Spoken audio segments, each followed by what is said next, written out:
саламаттуу балдар. Жетиген мектеп лицейинин башталгыч класс мугалими Мадмарова Ширин 4-класстардын кыргыз тили сабагы боюнча сан атооч темасында сабак өтөбүз балдар.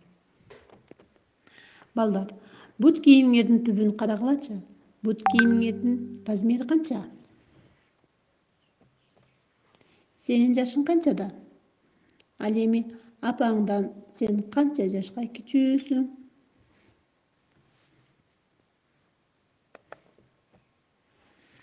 Анда эмесе балдар, текстке көңүл бөлөбүз. Ар бириңерге 1 минутта убакыт.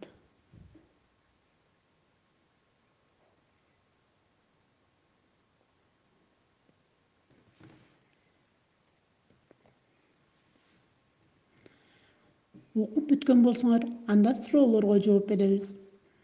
Балыктардын чоңу эмне деп аталат? Алардын канча түрүн изилдешиптир? Эң кичинекей акуланын салмагы канча грамм экен? Ал эми чоңдордун салмагы канча экен?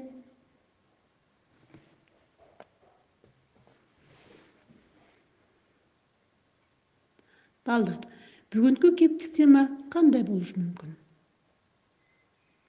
Ал эми грамматикалык темабыз кандай болот деп ойлойсуңар?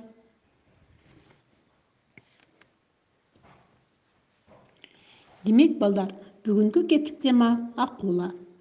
Ал эми грамматикалык темабыз сан атооч.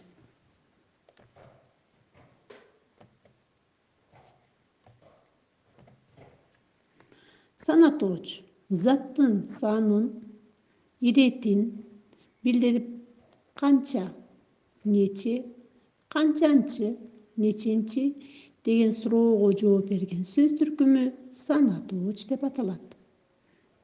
Мисалы, 7, 20, 3, 98, 14.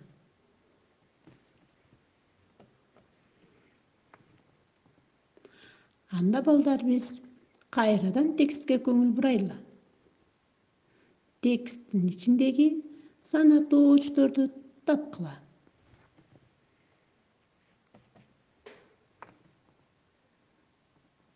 Ар бирибизге 10 секунд убакыт кетти.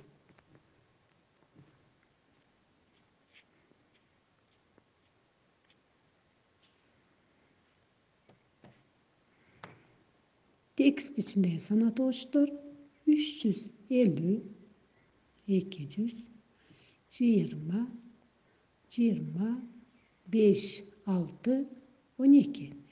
Демек, ушул сан атоочтордун баарына канча деген суроого жооп берет. Тексттеги сан атооч сөздөрдү сөз менен жазгыла.